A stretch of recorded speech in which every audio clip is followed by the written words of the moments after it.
In the Cardinal Principles of Secondary Education, a bulletin from the Department of the Interior, Bureau of Education, 1918, number 35, we get an idea or a clarification on the activities of the health department and for what purpose they were formed.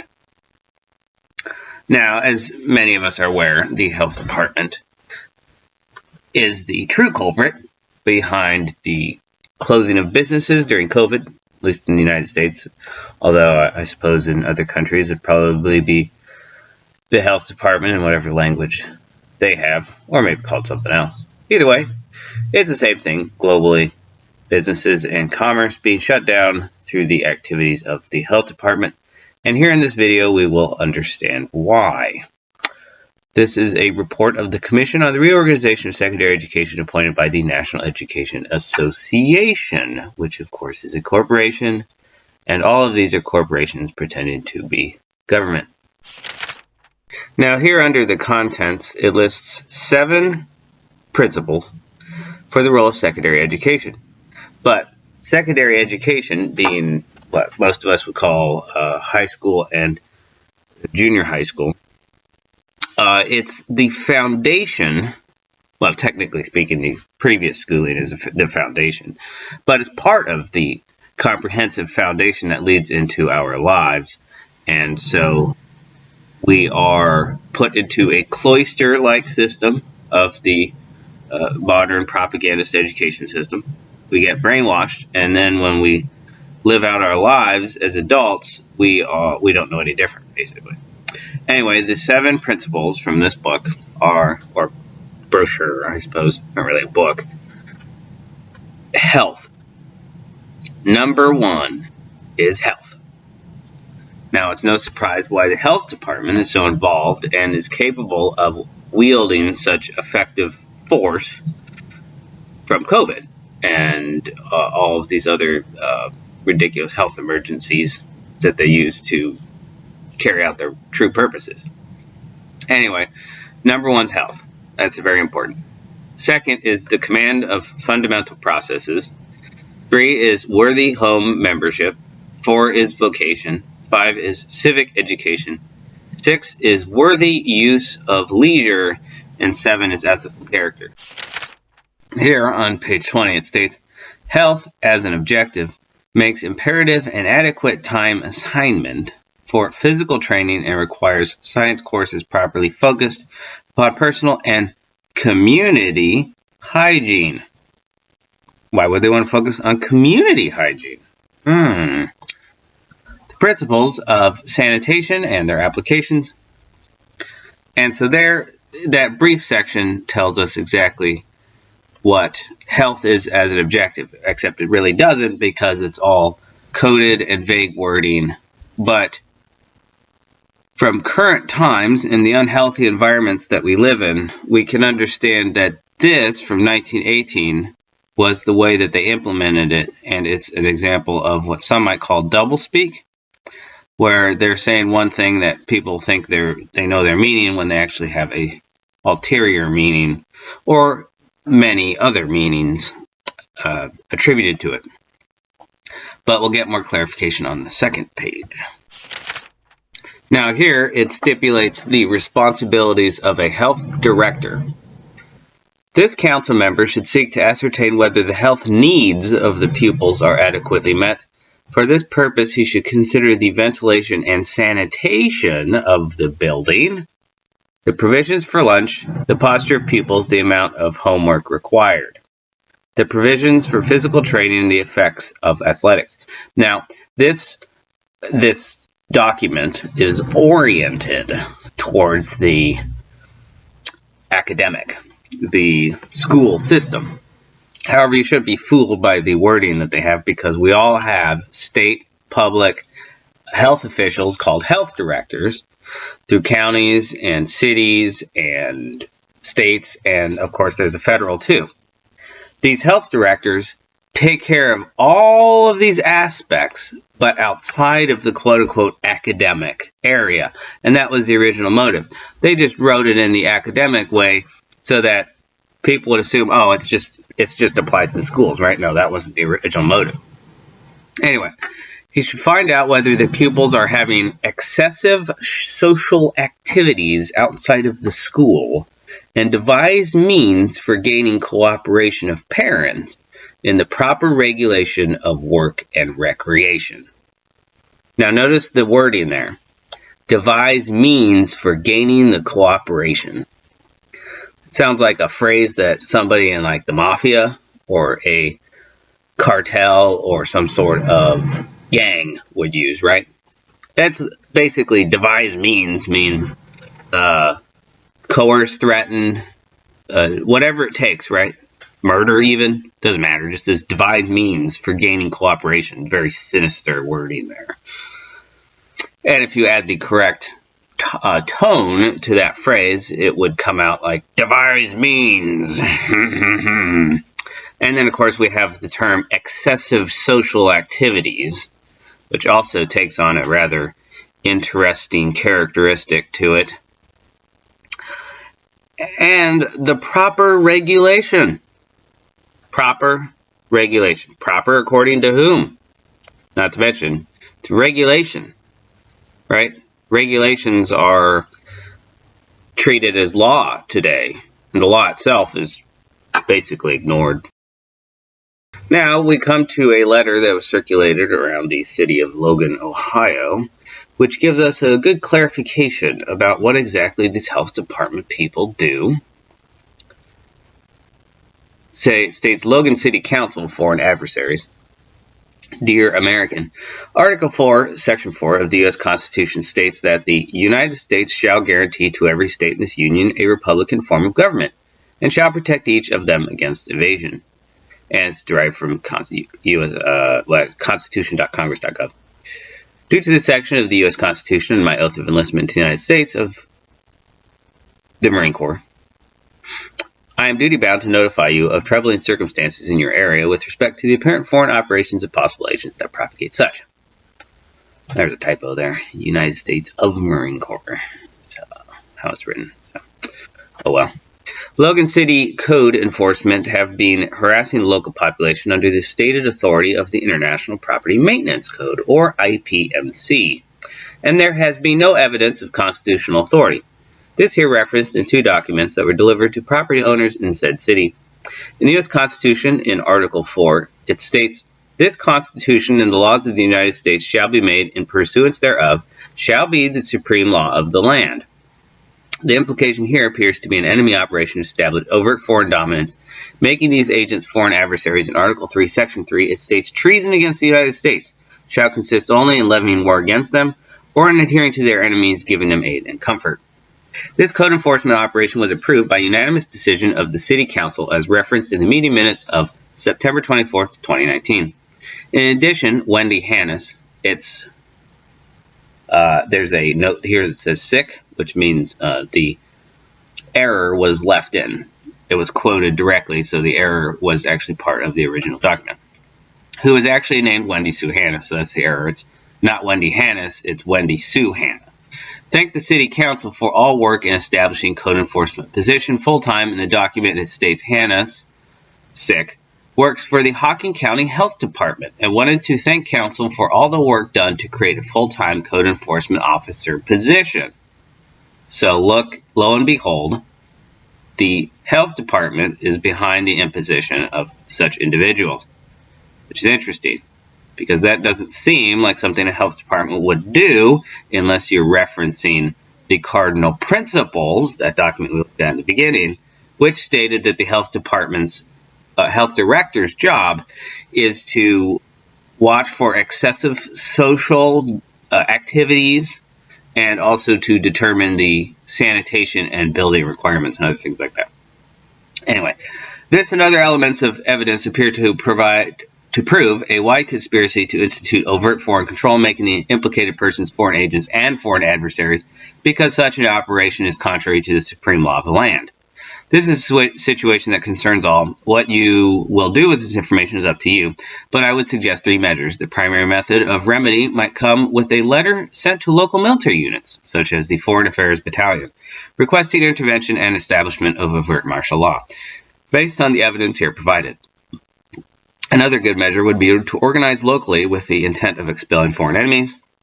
And the third possible method would be to send letters to the implicated persons demanding an explanation of their apparent attempts to establish overt foreign rule and infringe on domestic sovereignty. Now, the main thing to note about this is that although it's not directly stated, all of this has to do with the land, right? The Constitution states it's the supreme law of the land, and these code enforcement people are going around and harassing people with property maintenance code, the maintenance of property, right? It all has to do with the land, and it's instigated by the health department. What a surprise. That health department is acting out the mandate from the Cardinal Principles. Now, here we get that evidence that was stipulated. This is highlighted, Logan City Council, September 24th, 2019. And so it appears that the important parts will be highlighted, so we don't have to read through this whole document. Here it states, Wendy Hannes. Hannes works for the Hocking County Health Department and wanted to thank Council for all the work done to create a full-time code enforcement officer position, as previously referenced in the letter. Now, we also get Ordinance Number 42, 2019, an ordinance amending Ordinance Number 14, 2013 to make the code enforcement officer position a full-time position and repealing parts of the ordinance inconsistent therewith. Driscoll moved to pass the ordinance, which was seconded by Chapman. After roll call, the vote motion passed, all voting yay. So there's your unanimous decision. Now here we get that particular document from the code enforcement people. Up here it states that the Logan Code Enforcement Officer, and of course naturally on here they stipulate nothing about the involvement of the health department. I believe that was supposed to be a secret. Now here on the next page we get the IPMC A106.1 unlawful acts. It states it shall be unlawful for a person, firm, or corporation to be in conflict with or in violation of any of the provisions of this code. So that's basically stating, just like it said in the letter that, well actually I don't know if it said in the letter, but either way that is stating that this is in fact law, which would be contrary to the Constitution and therefore would be an adversarial move. And here we have the International Property Maintenance Code highlighted, as well as a note, International Code Council. Now, in the Supreme Court of the United States, Georgia et al., Petitioners v. Public Resource Org, Incorporated, Respondent, on writ of certiorari to the United States Court of Appeals for the 11th Circuit, brief for International Code Council, Incorporated, and the American Gas Association as amici curiae supporting petitioners. So there you get a court case where the International Code Council is recognized and will explain about what the codes are. Now, here's an interesting document that a certain brave proprietor of an establishment in the nearby city of Lancaster. It's dated November 29th, 2023, so this is far after COVID, right? So these people were here before COVID, they'll be here after COVID, and they will be doing the same things under the guise of any public emergency whatsoever possible, carrying out the mandate of the Cardinal Principles, primary principle on health. You are hereby ordered to cease and desist all retail sales at Sunoco located at 602 blah blah blah. Ohio Revised Code. So here it doesn't state anything about international intervention, but we know that they're all connected because the codes are international intellectual property of the International Code Council. Except as provided in blah blah blah, no person or government entity shall operate a retail food establishment without a license. A separate license is required for each rental food establishment that a person or government entity operates. No record of current food license on file for blah blah blah. You must obtain a food license from Fairfield County Health Department before continuing retail food sales. So there you go. That's your proper regulation from the Cardinal Principle. Now, it states there's no record of a food license. That doesn't mean that there might not have been a record and it just got lost or whatnot, because a lot of these people play these certain games where the real focus of it is not some sort of petty excessive fine or fee also a violation of the Constitution, but rather the land itself. They come up with all kinds of pretexts and excuses to rob the land from people for use in their own nefarious schemes. And that is also part of the Cardinal Principles, where it stipulates the sanitation of buildings. And, well, it's not just about the land, but it does have a main component with the land, but really it's just about slavery, right? Control of the excessive social activities to devise means of cooperation. Now, here's an interesting document. It's a notice that was sent to one of those code enforcement individuals from that city. It states, notice possible criminal activity by the signed Bethany Neville, alleged officer for the City of Logan Code Enforcement. Disclaimer, some of the work referenced in this letter is intellectual property protected by copyright and is instituted under the Fair Use Act or otherwise applicable law with full faith and credit given to the property owners. Here we have a table of authorities, the U.S. Constitution, Preamble, Article 1, Sections 8, 9, and 10, Article 2, Section 1, Article 3, Section 2 and 3, Article 4, Section 4, and Article 6.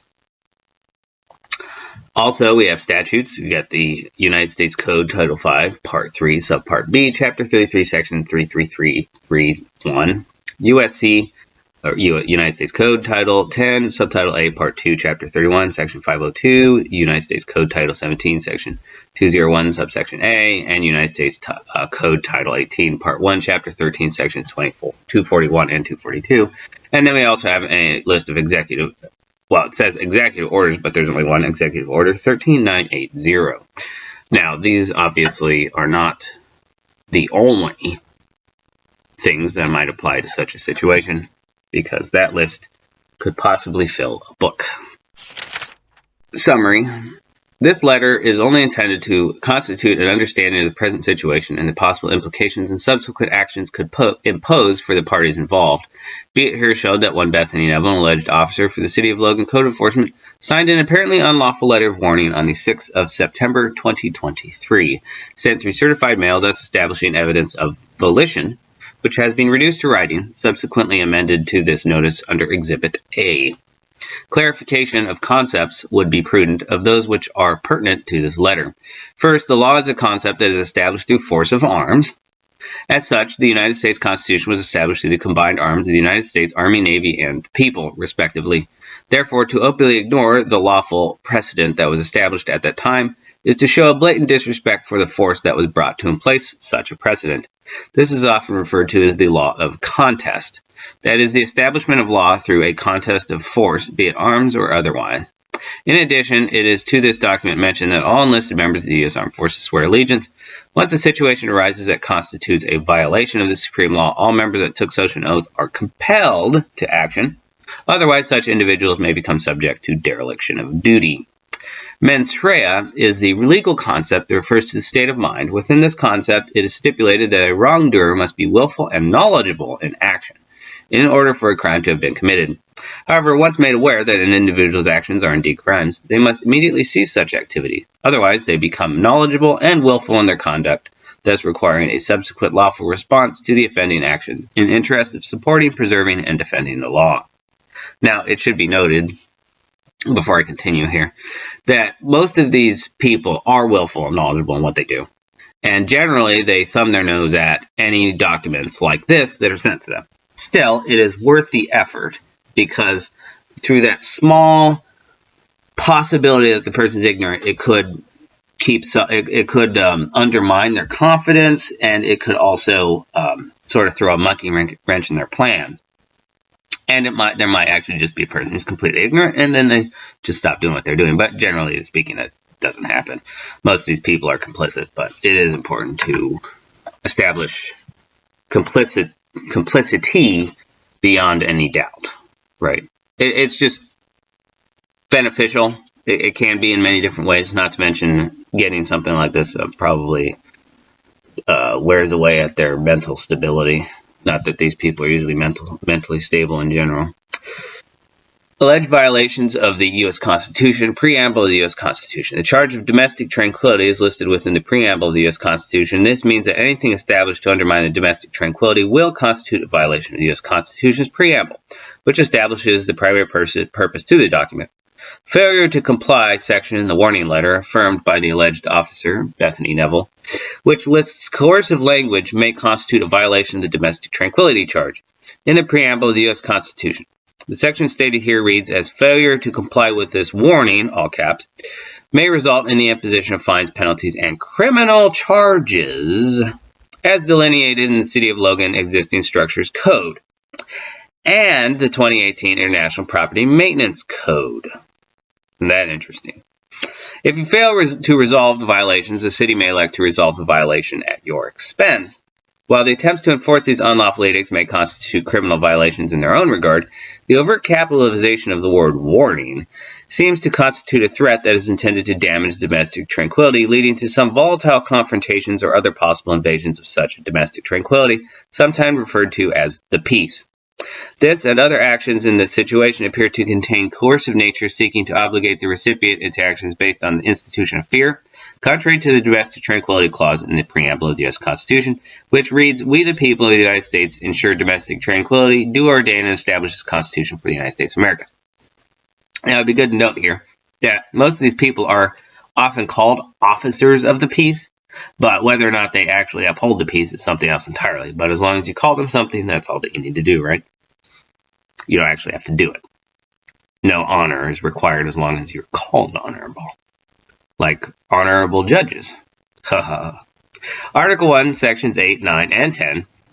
Article 1, Section 8, Letters of Reprisal of the U.S. Constitution states, the Congress shall have the power to collect taxes, duties, imposts, and excises, grant letters of marque of reprisal, concerning the wording in the warning letter that was signed by the alleged officer, Bethany Neville, stipulating failure to comply with this warning may result in the imposition of fines, penalties, and criminal charges. Such a document appears to be a letter of reprisal, of which only the U.S. Congress has the authority to make, according to Article 1, Section 8 of the U.S. Constitution. Article 1, Section 9, capitation or other direct tax. Of the U.S. Constitution states no capitation or other direct tax shall be laid unless in proportion to the census or enumeration herein before directed to be taken, according to the warning letter signed by the alleged officer Bethany Neville. And under Section A, all resident property within the City of Logan shall require a rental dwelling permit.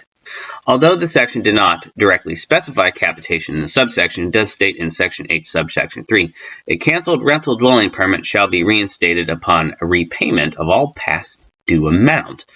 The reference to past due amounts establishes an execution of a direct charge to all residential property, which appears to constitute a violation of Article 1, Section 9 of the U.S. Constitution, since only Congress is allowed to, by law, to impose a direct capitation or other tax. Of course, that doesn't matter if you are ignoring the law and instead imposing your own, which makes you an enemy of the Constitution. Very simple.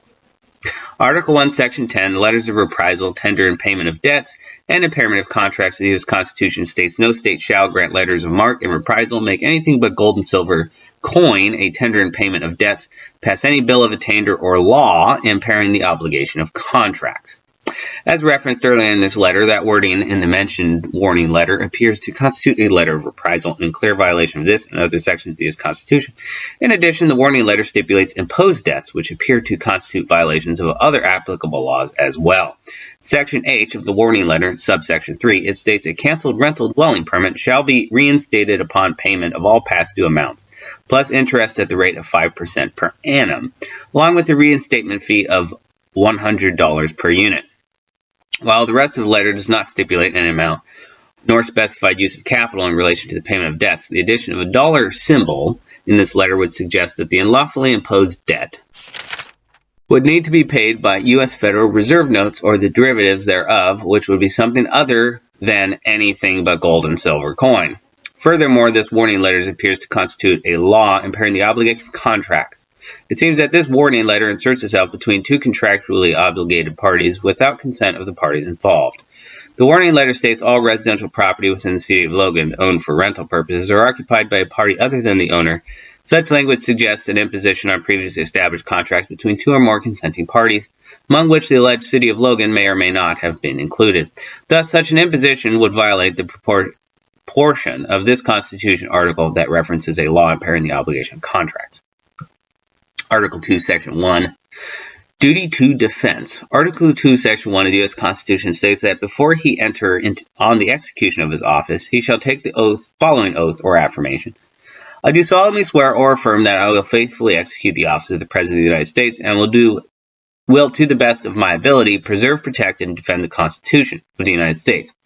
This oath or affirmation in the U.S. Constitution demonstrates the commitment of the U.S. Armed Forces. In addition to other sections of the mentioned document, as the President is the Commander-in-Chief of the Armed Forces and is bound by oath to defend the document, preserve it, and protect it.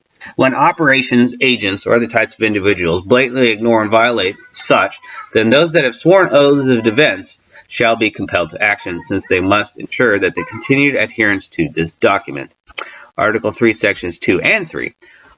Trial of all crimes. Article 3, Section 2 of the U.S. Constitution states the trial of all crimes except in cases of impeachment shall be by jury, and such trial shall be held in the state where the said crimes shall have been committed. But when not committed within any state, the trial shall be at such place or places as the Congress may by law have directed. Here in the aforementioned warning letter, it is stipulated that in addition, any violation of this section shall be prosecuted pursuant to Section 106 and 107 of the International Property Maintenance Code. This and other wording in the document appear to constitute a trial, outside of the requirements specified in the U.S. Constitution's applicable law articles, nor does it fulfill any of the other requirements specified in blatant violation of the law. Article 3, Section 3, Treason against the United States and belligerence in action. Article 3, Section 3 of the U.S. Constitution states, treason against the United States shall consist only in levying war against them or adhering to their enemies, giving them aid and comfort. Sections in the aforementioned warning letter damage domestic tranquility, belligerentating or otherwise instigating a confrontational situation or conflict which leads to catastrophic consequences for everyone involved. Therefore, such actions which damage domestic tranquility place the individual Bethany Neville as an enemy of the Constitution, seeking to deliberately damage domestic tranquility and institute a state of fear and terror among the residents of Logan, Ohio. As stipulated in the warning letter, all residential property within the city of Logan owned for rental purposes or occupied by a party other than the owner. Such a wide declaration enforced through coercive language and threats will create a state of agitation among the listed recipients. Therefore, the propagator of such a letter maintains themselves as a belligerent in a contest, which appears to have the ultimate goal of extortive measures, as referenced under Section K. Violations: failure to obtain a rental dwelling permit within 90 days of January 1st and or within 90 days of change of ownership and or within 90 days of change of use shall result in a $1,000 per unit fine. In addition, any violation of this section shall be prosecuted pursuant to Section 106 and 107 of the International Property Maintenance Code. Article, well, actually, here it should also be taken as note that the real purpose behind this is not the fine, but rather the land itself. Any excuse to steal people's land so that they can build more hospitals, clear out the trees, build more government facilities, and so on and so forth, more banks, etc. Article 4, Section 4, Duty to Defense. Article 4, Section 4 of the U.S. Constitution states the United States shall guarantee against domestic violence. In this section of the U.S. Constitution, a protection against domestic violence is stipulated, which is further compelled through the domestic tranquility charge in the preamble. As such, violations which constitute damage to the public welfare, institution of a state of fear through coercive methods of extortion, and the attempts to enforce such unlawful edicts would require the intervention of the United States to guard against domestic violence, which appears to be instigated by such a letter of warning signed by the alleged officer Bethany Neville of the City of Logan Code Enforcement. Now, it should be remembered that these code enforcement people were in place by the Health Department. The Health Department is behind a lot of foreign enemy operations on U.S. soil, very apparently according to the Cardinal Principles, an allegedly government document. Generally, a warning order is something which is issued in a combat scenario, stipulating to an opponent of what will happen should they not comply. Considering the context of this warning, domestic tranquility will most certainly be damaged by such language, considering it will affect all residential property within the city of Logan. Article 4, Violation of Supremacy and Duty to Defense. Of the U.S. Constitution states, this Constitution and the laws of the United States shall be made in pursuance thereof, and all treaties made or which shall be made under the authority of the United States shall be the supreme law of the land, and the judges in every state shall be bound thereby. Anything in the Constitution or laws of the state to the contrary notwithstanding, all executive and judicial officers, both of the United States and of the several states, shall be bound by oath or affirmation to support this Constitution, but no religious test shall ever be required as a qualification to any officer of public trust under the United States. Now, it would be interesting to note there that it states public trust, office or public trust. I don't think we really know what trust is nowadays. Also, no religious test will be required, so every time that they state, "So help me God," they are imposing a religious test and thus violating the Constitution, because their offices are not constitutional, nor are they governmental. As stated in the first portion of this article, the U.S. Constitution is the supreme law of the land, and anything to the contrary has no standing. This portion of the Constitution submits that it is the supreme law, so as such, all those that swear allegiance to the document are bound by oath to recognize said oath, or affirmation, is stipulated under the charge of all executive and judicial officers. Either way, should anyone act as an officer of this Constitution without oath, they will be in violation of this article, while acting against one's oath constitutes other possible types of violations, such as with charges of dereliction of duty, treason, and others. As such, all personnel that have affirmed or sworn to the side of this document shall be charged with response and intervention to those that not only seek to damage domestic tranquility, but also violate other sections of the Constitution to its detriment. In this case, the warning letter that was sent by registered mail, signed by the alleged officer Bethany Neville, that's incorrect, it was certified mail, either way, whatever, does not recognize the U.S. Constitution in its substance, and as such may be elevated, or may elevate its own self as the law. Be elevate is what it says, that's a typo. In addition to an alleged International Property Maintenance Code, in its body, the mentioned warning letter appears to declare itself as the law in opposition to this and other articles in the U.S. Constitution. This especially applies to the wording to be found in the mentioned warning letter, stating it shall be unlawful for a person, firm, or corporation to be in conflict with or in violation of any of the provisions of this code. The wording in this portion appears to constitute an ultimatum, attempting to coerce the choosing of either the jurisdiction of the United States or the U.S. Constitution, or the City of Logan Existing Structures Code 153.02 and the 2018 International Property Maintenance Code, thus declaring the parties propagating such warnings to be in conflict with the U.S. Constitution and the forces sworn to defend it. Alleged violations of U.S. statute. Now, it should be noted here that the United States codes are being used here, which are fraudulent. But here it does recognize that they are property of the International Code Council. USC Title 5, Part 3, Subpart B, Chapter 33, Section 3331, International Code Council. The oath of office is stipulated in the title of this code, in which it states an individual except a president, elected or appointed to an office of honor or profit in the civil service or uniformed services, shall take the following oath. There's a lot of wording that is really interesting, but we don't really need to go into that. I, A.B., sick. That's an error that was left in because it was in the original wording. Do solemnly swear or affirm that I will support and defend the Constitution of the United States against all enemies, foreign and domestic, that I will bear true faith and allegiance to the same, that I take this obligation freely without any mental reservation or purpose of evasion, and that I will well and faithfully discharge the duties of the office on which I am about to enter. So help me God. That's a religious test. So help me God is a religious test. The wording in this oath binds those of a judicial or executive capacity as stipulated in the U.S. Constitution, not only to the defense of the mentioned supreme law, it also imparts the oath of allegiance to the U.S. Constitution. This ensures that commissioned officers in the United States Armed Forces will be bound to action in addition to all others that have sworn these words, which includes all officers of the Constitution.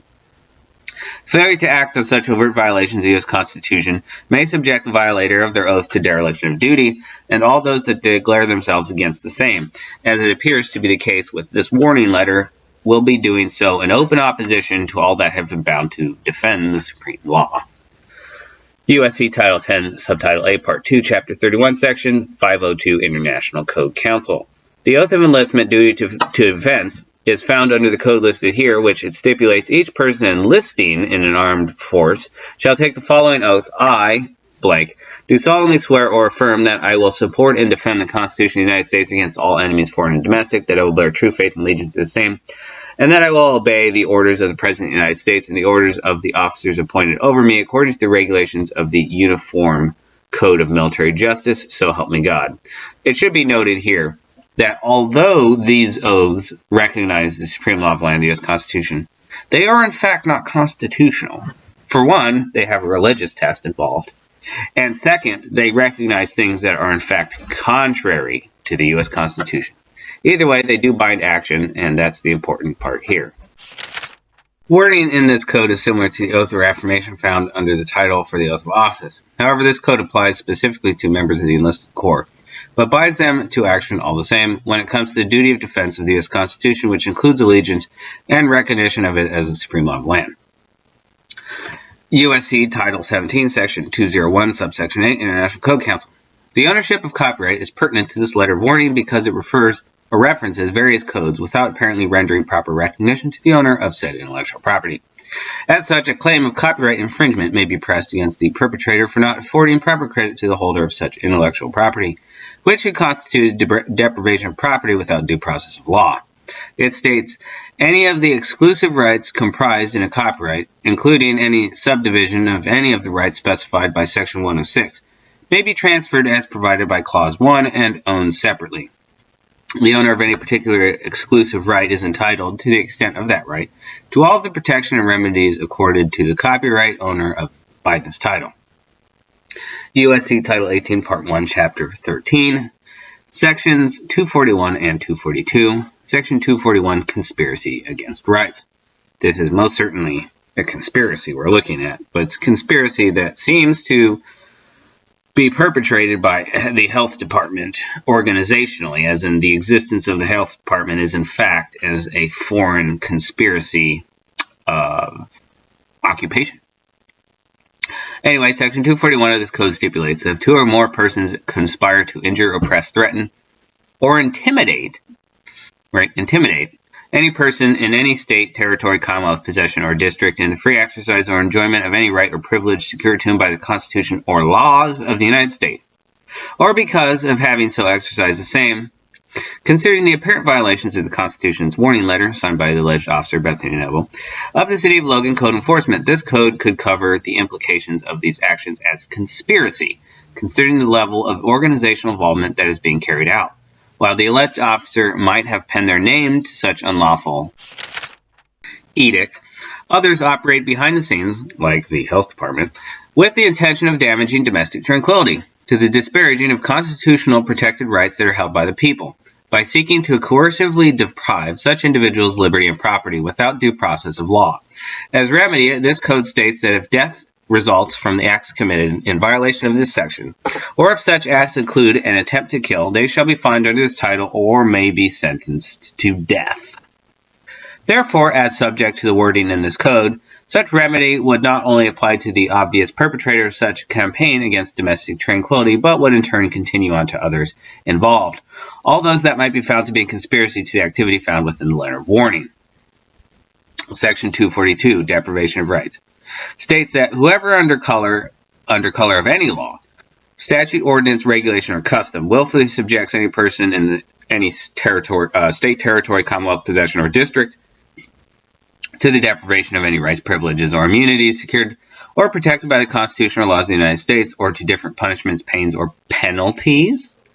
Taking the benefit of doubt into consideration, this code follows the concept of willful conduct, according to its use of the term willfully.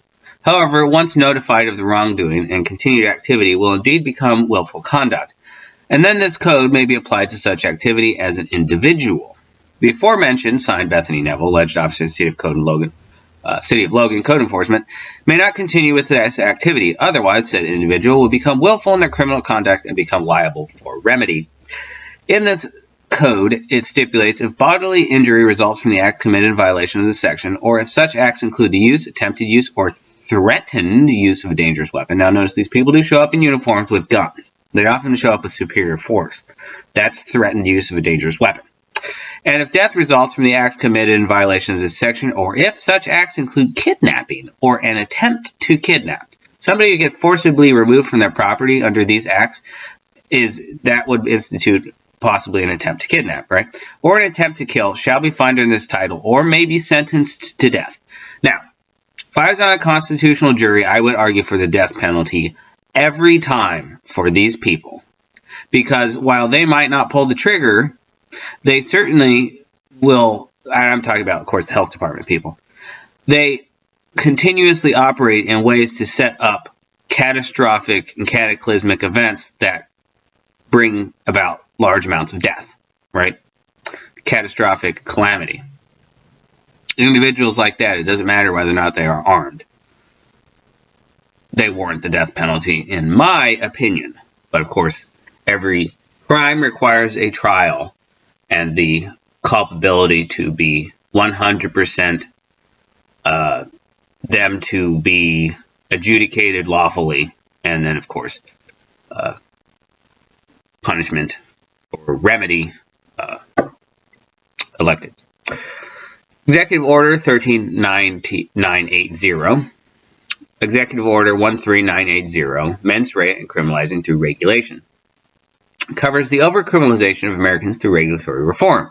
This warning letter appears to be an example of the type of behavior which this executive order prohibits and looks to protect the stated Americans. It states to improve transparency with respect to the consequences of violating certain regulations and to protect Americans from facing unwarranted criminal punishment. In the mentioned warning letter signed by the alleged officer Bethany Neville of the City of Logan Code Enforcement, it states failure to comply with this warning may result in the imposition of fines, penalties, and criminal charges. Considering this executive order and the aforementioned violations in this notice, it would appear that the warning letter does indeed constitute an unwarranted imposition of a criminal nature, thus violating this executive order. Furthermore, this letter is seeking to establish a hostile situation, which uses an alleged regulation to impose criminal penalties, as stipulated in the warning letter's reference to criminal charges, for which this executive order requires the defense of the aggrieved parties that are being subject to such over-criminalization of Americans through regulatory reform and unwarranted criminal punishment. Now, we might have forgot that this video is in fact about the health department and not their puppet, the code enforcement people. When we look at the trademarks in place by various health department entities around the United States, stuff gets a little interesting. This trademark, Trusted Exchange Framework and Common Agreement, states that its purpose is for promoting public awareness of health information networks, promoting collaboration for health information exchanges nationwide, management of electronic health information, administration, management, and coordination of parameters, protocols, and guidelines, for facilitating exchange of electronic health information, administration, management, and coordination of nationwide health information networks. Now that, to me, sounds like coordination, right? That is, of course, the thing from the Cardinal Principles about devising any means for cooperation. Well, actually, no, this one might not refer specifically to that. This is actually just, appears to be anyway, the way that all these health departments coordinate their activities together through this network, the Trusted Exchange Framework and Common Agreement, which is uniquely vague. Now, the owners for this trademark is the U.S. Department of Health and Human Services out of Bethesda, Maryland. It's interesting. It's not out of Washington, D.C. But it was filed by a law office out of Leesburg, Virginia. So that's interesting.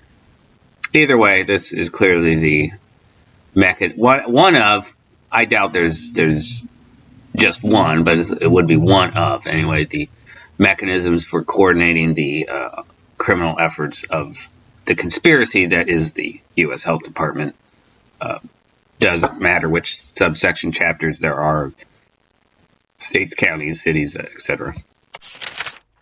To take a much weirder turn, we find the trademark "butts are gross." Yep, somebody trademarked that. Couldn't say why. I'm sure there's a story behind it. And it was trademarked in 1995, or at least it was filed It was registered in 96. And now here on this page, it doesn't... Well, it just states that it's for health services, namely encouraging the public to refrain from the use of cigarettes and other tobacco products. Now, isn't that strange? I know that there's a joke here, obviously, about cigarette butts, but it seems very unprofessional. Let's say that. But I'm sure there's other motives to trademarking such a phrase, and as we'll see later, there's other stranger phrases that are trademarked. Here, butts are gross is trademarked to the property owners, the state of Minnesota Department of Health, and it was filed, interestingly, by the Attorney General's office, an individual named Audrey Kaiser Monka. Like that middle name there, Kaiser, or possibly second last name. Probably second last name, but no way to really know. Either way, it's the Attorney General's office filing a trademark for the Department of Health for the state of Minnesota. Butts are gross. Yep. Here's where it gets even more interesting. Why don't they just call them what they are? They are as ran together. That does not look like anything that deserves being trademarked. Like, what the other one, sure, kind of looked maybe like it might be a slogan, right? Butts are gross. But this is a phrase, incorrectly spelled, all caps, and it doesn't really mean anything without context, of course. But this also is for promoting public awareness as to cigarettes and other tobacco products and encouraging their disuse. I don't know how the purpose of this could apply to that phrase, so there's got to be something else going on here. It's very odd. And this one was similarly applied for in 1995 and filed in 1996. It was also filed by the same person, Audrey Kaiser Monka, from the Attorney General's office for the Department of Health. This time, even though it is the state agency for Minnesota, it just states Department of Health instead of, as previously, the Minnesota Department of Health. Now here, also, we have TM trademarked. As most of us are aware, TM in a circle usually means trademark. So it is kind of strange that somebody would trademark, right? Isn't that odd? This was filed in 2002 and approved in 2003, and it states for providing health information, namely providing information to youths regarding the health benefits of not smoking. So we have a pattern here. Things filed under against use of smoking or whatnot seem to have very strange implications that don't appear to have any tangible reason for the purpose listed. Now, this was filed by Stephen R. Bergerson from what appears to be, anyway, a law office, Frederickson and Byron, PA. And this one's for the Minnesota Department of Health. Here again, we get TM in a circle trademarked. Also listed as providing information to use regarding health benefits of not smoking. Filed 2002, approved 2004. This one was filed by the same person, Stephen R. Bergerson, Frederickson and Byron, PA, for the Minnesota Department of Health. Again, we have TM trademark, but this one also has the addition of target market. So that's interesting, and it also states used regarding health benefits of not smoking. Filed by the same person, Stephen R. Bergerson, Minnesota Department of Health. Well, he's worked from Frederickson and Byron, PA. Now here we take a turn into an even stranger area of these trademark filings, where this is just a picture. It's a very weird picture of what appears to be some sort of Indian spirit ghost person, possibly electric. But it looks like it was drawn by a child. It was filed in 2004 and apparently not approved, even though it does have a serial number and some other stuff. It states its educational services, namely development and dissemination of teaching materials for courses in the field of diabetes prevention, exercise, and nutrition for school-age children, their parents, and teachers. Now, you would just have to look at this to see just how odd and how out of place this trademark filing is. There's no name. It's just a description. It says an illustration drawing without any words, letters, or numbers. The mark consists of an American Indian female child in traditional American Indian dress and surrounded by jagged outlines suggesting the energy of a spark. Looks to me more like a ghost or a spirit. Either way, it looked like it was drawn by a child, and it is just a very strange thing for someone to file a trademark for, especially considering the purpose of it. Lo and behold, this was a filing made for the Minnesota Department of Health, because the amount of weird things that they file trademarks for just appears to anyway be unsurpassed by anyone else. This one was filed by someone else, Gregory P. Huey, and the Minnesota Attorney General's office. So here we go again with Attorney General's filing for the Department of Health. Here we get another interesting picture, which appears to be some sort of American Indian-looking turtle, or whatever that symbol is on his stomach, and a crane with a shirt. And it states the description: the mark consists of a drawing of stylized turtle and a stylized crane. I don't know what stylized means. Drawn by a child, maybe. Each standing upright, facing the viewer, wings and legs outstretched. Turtles on the viewer's left, crane to the viewer's right, their heads turned toward each other in friendship. For paper products, namely posters, manuals, and instructional materials in the nature of workbooks and teachers' manuals related to courses in diabetes prevention, exercise, and nutrition for school-aged children, their parents, and children.